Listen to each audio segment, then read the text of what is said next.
आइए सुनिए, देखिए, समझिए सनातन सत्य।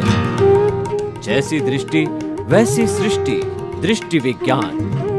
कुदरत, कुदरती रचना एवं कुदरत के कानून से शाश्वत सुख की प्राप्ति। जोधपुर के परम पूज्य महात्मा उपासक प्रोफेसर डॉक्टर सोहन राज तातेड़ के निर्देशन में सनातन सत्य। जैसी दृष्टि वैसी सृष्टि, दृष्टि विज्ञान।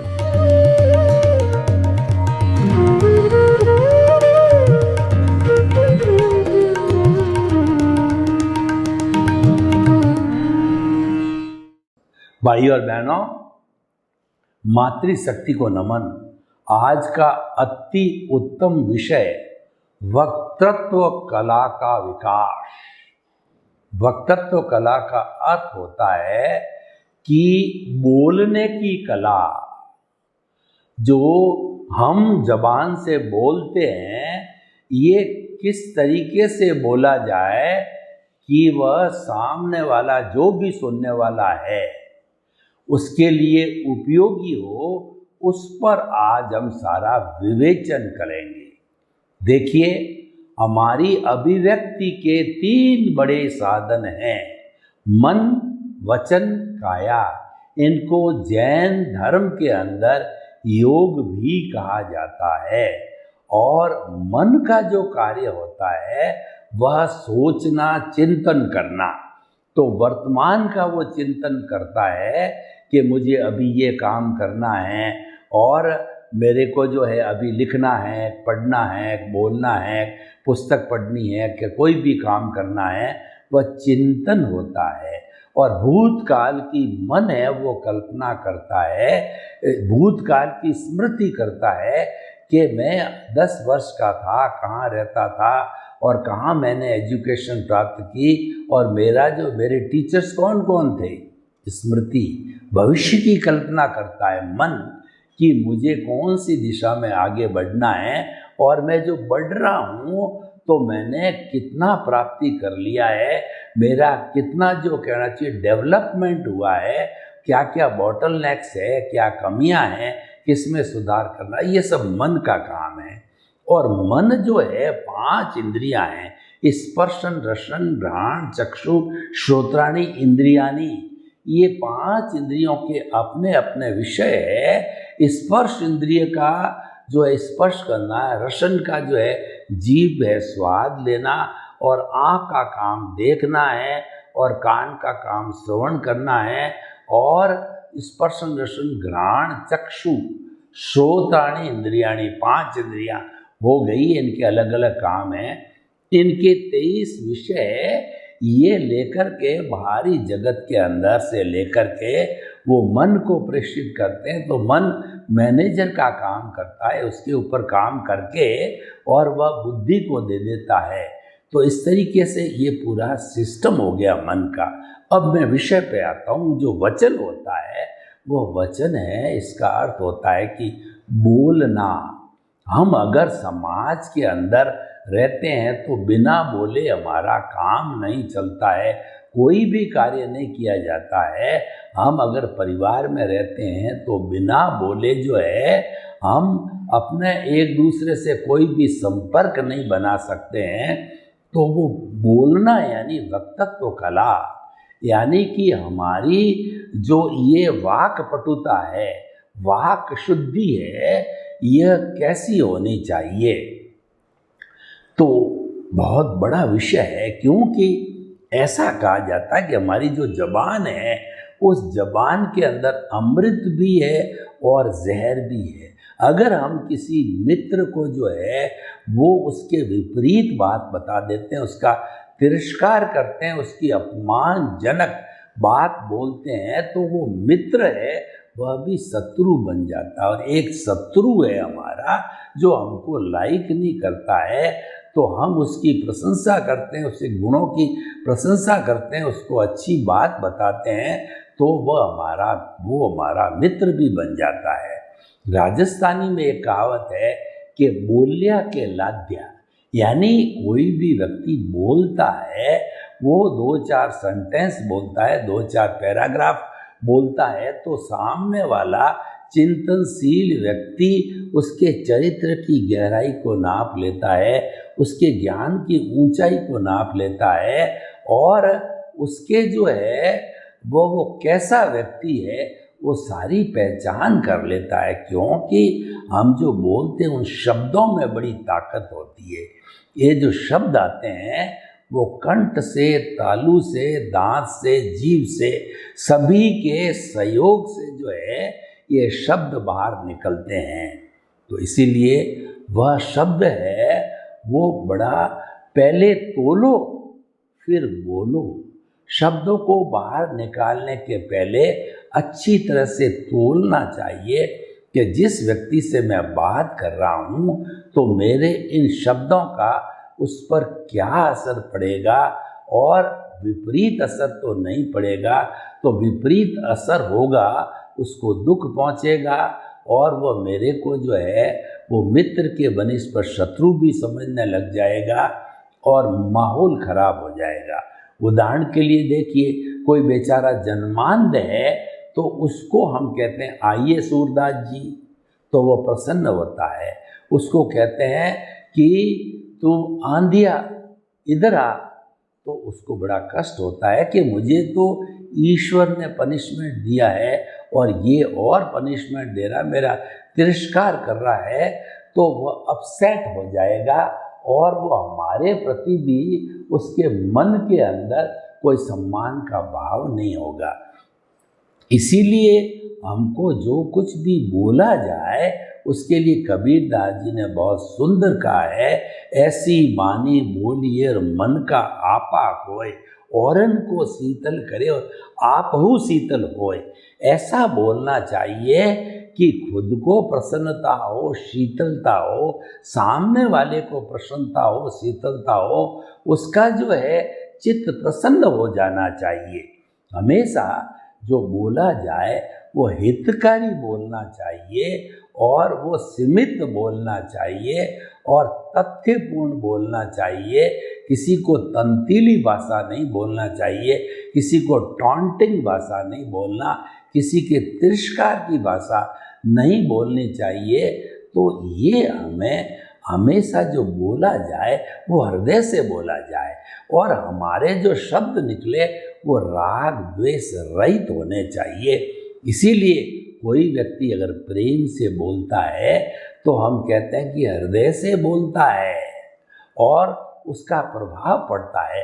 बड़े बड़े ऋषि मुनि कहिए, संत पुरुष कहिए, आचार्य लोग कहिए, जब वो प्रवचन करते हैं तो ऐसा लगता है कि वो प्रवचन उन्होंने मेरे के लिए कहा है। यानी आपके हृदय के अंदर सुधार होना चालू होता है, हृदय परिवर्तन चालू होता है।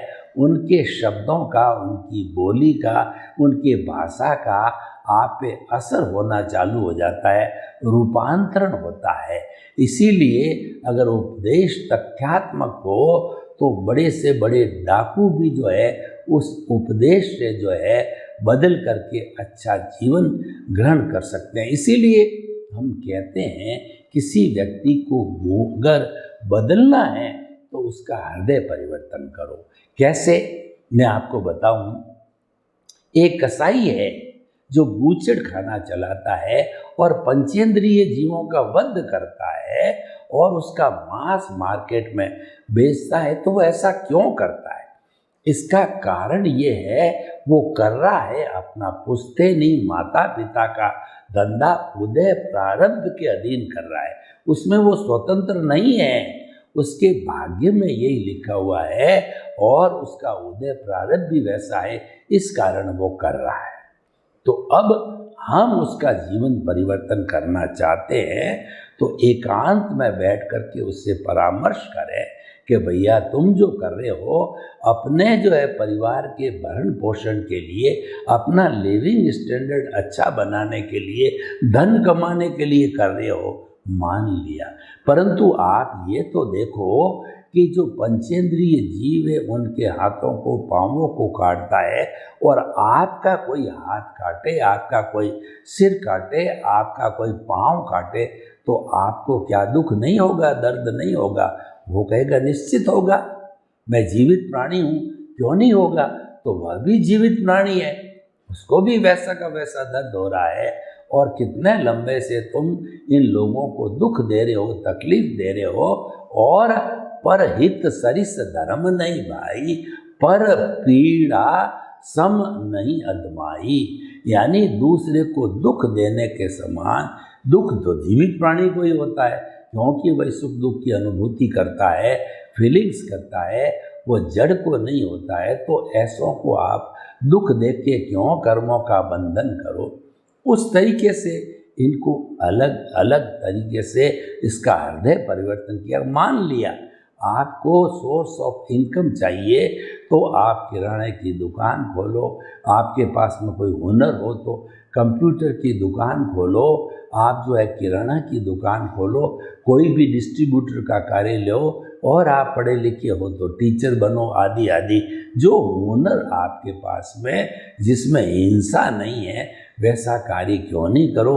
और वैसा करके आप पैसा कमा के, और जो आपकी बेसिक ड्यूटी अपने परिवार का भरण पोषण करने की, वह हो जाएगी। जब इस तरीके से हमने हृदय परिवर्तन करके और वक्तत्व कला के माध्यम से अच्छे प्रिय मधुर शब्द बोल करके उसका हृदय परिवर्तन किया, तो थोड़े समय के बाद लगता है कि उसने वो हिंसा का काम छोड़ दिया और उसने अहिंसा के काम के लिए नई दुकान या नया कार्य ढूंढ लिया। तो भाइयों और बहनों, शब्दों का बड़ा असर होता है, चाहे पॉजिटिव साइड में हो चाहे नेगेटिव साइड में हो।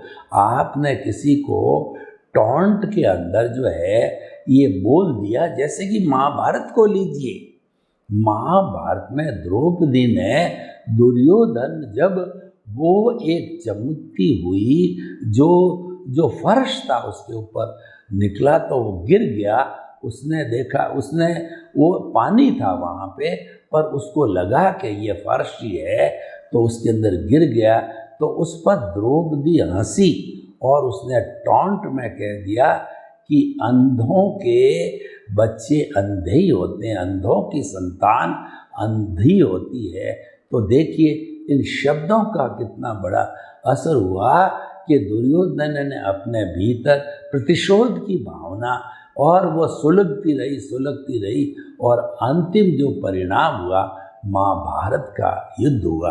उसी तरह द्रौपदी का जब संयमवर हो रहा था और उस वक्त जो है वो जो अर्जुन का मित्र जो है वो आया, तो उसने जो है वो अपने सूर्य पुत्र जो आया, कर्ण आया, तो कर्ण जो है वह स्वयंवर में उपस्थित होने आया। तो द्रौपदी ने कह दिया ये सूत पुत्र है और मैं इसके साथ शादी शूद पुत्र यानी शूद्र के साथ शादी नहीं कर सकी। तो उसने भी जो है वो प्रतिशोध की भावना पकड़ ली और वो महाभारत युद्ध का कारण बना। ये दुर्योधन और कर्ण जो है द्रौपदी के महाशत्रु बन गए उनके शब्दों के कारण। तो ये जो हमारे कहना चाहिए कि हमारे शरीर में जो बाण का घाव पड़ता है वह तो शल्य चिकित्सा करके बेटाडीन आदि पट्टी बांध के वो मिट जाता है, लेकिन ये शब्दों का घाव है, ये जीवन भर तक चलता है, लंबे समय तक चलता है और हृदय को बींधता रहता है। इसलिए वक्तत्व कला का बहुत बड़ा महत्व है। चिंतनशील व्यक्ति को वक्तत्व कला अच्छी सीखनी चाहिए। जो लोग प्रवचनकार हैं, आचार्य लोग हैं, महात्मा लोग हैं, जो कि टीवी पे आते हैं, हम जैसे लोग हैं, यूट्यूब पर आते हैं, तो उन लोगों को वक्तत्व कला का बहुत बड़ा अनुभव होना चाहिए कि कोई भी ऐसा स्टेटमेंट, ऐसा शब्द, ऐसा वाक्य नहीं बोला जाए कि वह समाज के किसी तबके को हर्ट करे और उसकी प्रतिक्रियाएं आए। ऐसा नहीं बोला ना जाने चाहिए। सबको प्रिय लगे, सबको हितकर लगे वैसा बोलना चाहिए, सीमित बोलना चाहिए, मीठा बोलना चाहिए, सत्य बोलना चाहिए, प्रिय बोलना चाहिए। और देखिए कई बार क्या होता है कि कोर्ट वगैरह के अंदर मान लो गवाही देनी होती है तो वहाँ भी बोलना पड़ता है। तो वहाँ बोलने के लिए कहा गया है यद्यपि सत्यम लोक विरुद्धम नाचरणीयम नाचरणीयम, एकदम परफेक्ट सत्य हो 100%, लेकिन हमको ये अंदेशा हो ये लोगों के विरुद्ध चला जाए, ये समाज के विरुद्ध चला जाए, लोग हमारे अगेंस्ट हो जावे, तो वैसा शब्द नहीं बोलना चाहिए। व्यवहार पक्ष को भी ध्यान में रखना चाहिए। जो व्यक्ति वक्तत्व कला में माहिर होते हैं वो परिवार में भी बहुत अच्छा जीवन जी सकते हैं, क्योंकि परिवार के अंदर छोटे बड़े बच्चे सभी तरह के होते हैं और हर एक का अपना अपना टेम्परामेंट होता है, हर एक की अपनी अपने कहना चाहिए इज्जत होती है, आबरू होती है। तो हम एक बच्चे को भी अगर उसके कहना चाहिए उसके आत्मसम्मान पर चोट करते हैं तो वो बच्चा भी हमारे विरुद्ध हो जाता है, चाहे हम बड़े हों और प्रतिक्रिया हमारे सामने न करे और कर भी देता है, लेकिन वो पीठ के पीछे प्रतिक्रिया जरूर करेगा।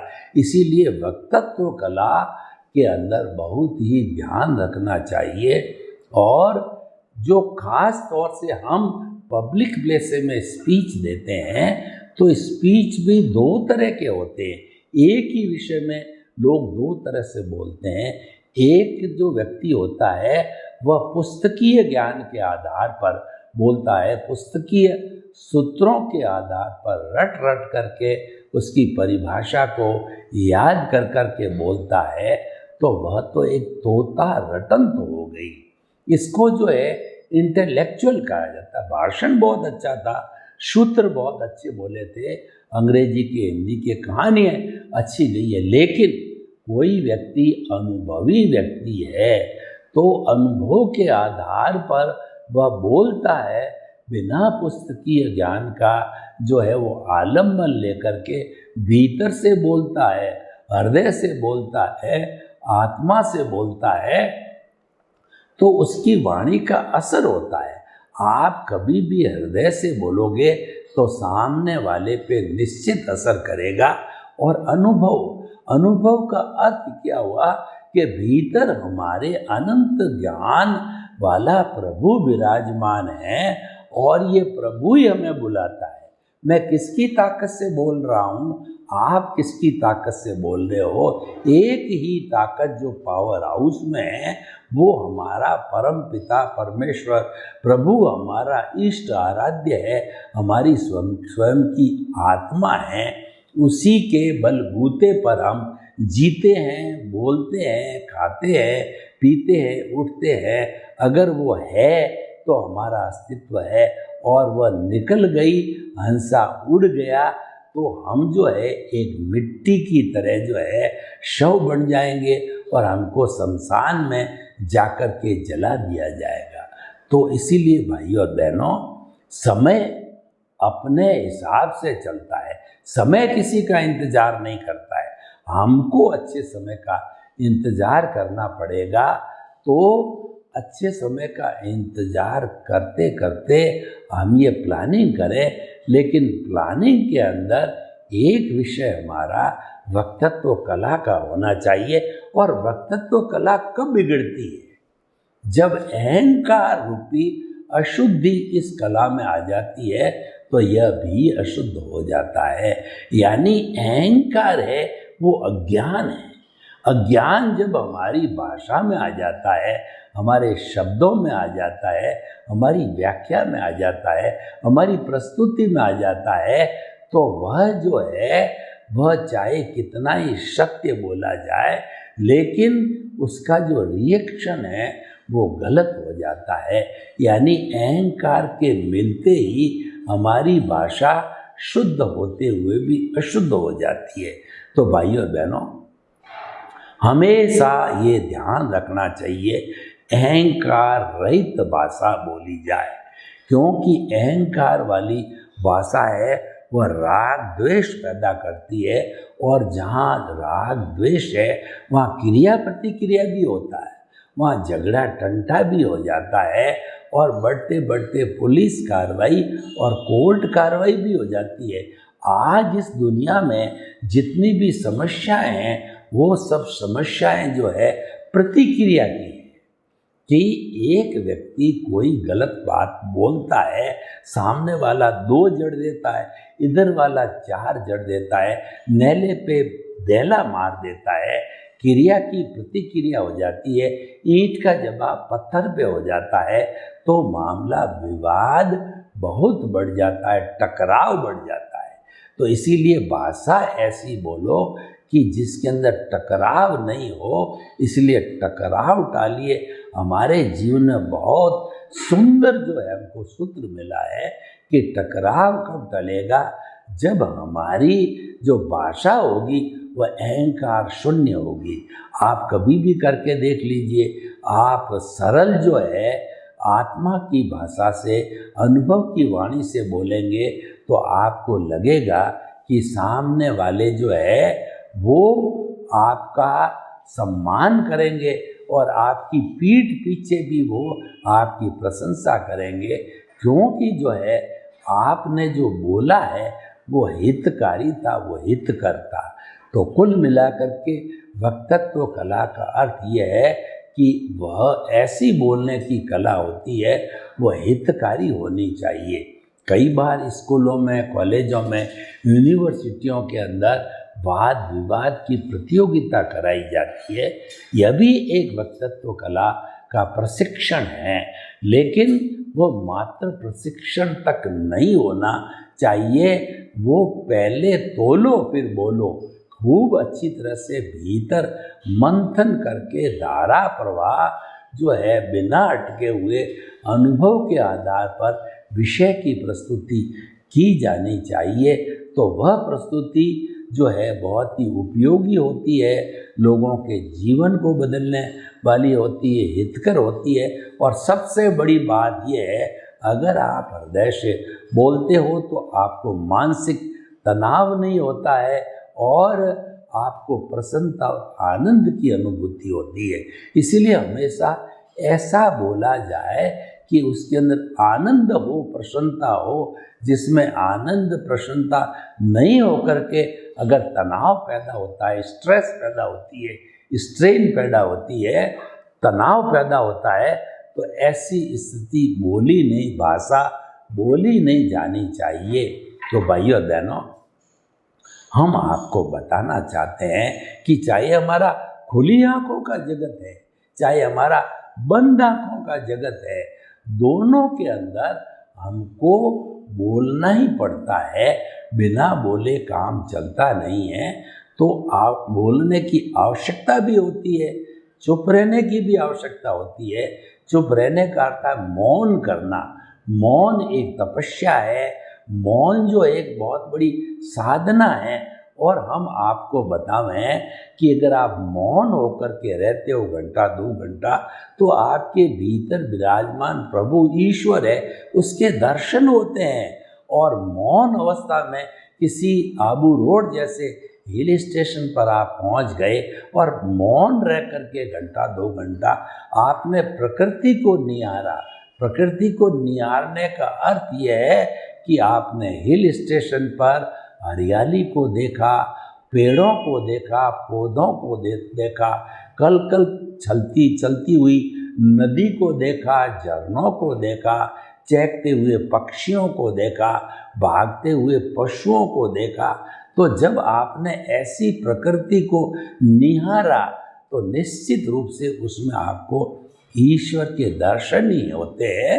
तो प्रकृति ही ईश्वरी प्रकृति है, प्रकृति से अलग ईश्वर नहीं है और ईश्वर से अलग प्रकृति नहीं है। तो कुल मिलाकर के हमारी वाक पटुता, यानी जब हमारा भाषण होता है, बोलना होता है, वह हमारा प्रतिनिधित्व करती है। और व्यक्ति अगर नहीं बोलता है तो वह गूंगा कहलाता है। गूंगे के लिए कहा गया है कि आत्म अनुभव बात की, जो कोई पूछे बात सो गूंगा गुड़ खाए के कहे कौन मुख स्वाद। आत्मा के अनुभव की आप मेरे से बात पूछो कि आत्मा कैसी होती है, उसका कैसा अनुभव होता है, तो मैं आपको बताता हूँ। ये तो अमूर्त है, ये हर जीवित प्राणी में है। तो आप स्वयं जो है इसको ढूंढिए, क्योंकि एक जो गूंगा होता है उसको गुड़ खिला दिया जाए और फिर उससे स्वाद पूछा जाए कैसा है, तो वो कहेगा आ। कहना तो ये चाहता है कि गुड़ मीठा है, लेकिन वह बोल नहीं पाता है। तो उसी तरह से आप मुझे आत्मा के अनुभव की बात पूछो तो मैं बताना चाहता हूँ, लेकिन वह तो अनुभवजन्य है, वो शब्दों में है ही नहीं, वो तो शब्दों से परे है। शब्दों के माध्यम से मात्र जो है मैं आप उसका साक्षात्कार करा सकता हूँ, लेकिन उसका अनुभव कहिए, उसका स्पर्श कहिए, उसको प्राप्त करना कहिए, वह तो आपके खुद के चिंतन के द्वारा ही होगा, क्योंकि वह आपके भीतर है। तो हम ये आपको बताना चाहते हैं कि वक्तृत्व कला एक गुण है, और ये गुण को अच्छी तरह से सीख करके और फिर बोलना चाहिए। पहले तोलो फिर बोलो का सिद्धांत लगाना चाहिए। सर्वे भवन्तु सुखिनः, सर्वे सन्तु निरामया। लोक के सब जीवों को सुख मिले, शांति मिले, आनंद मिले, प्रेम मिले, सौहार्द मिले। आपके प्रति मंगल।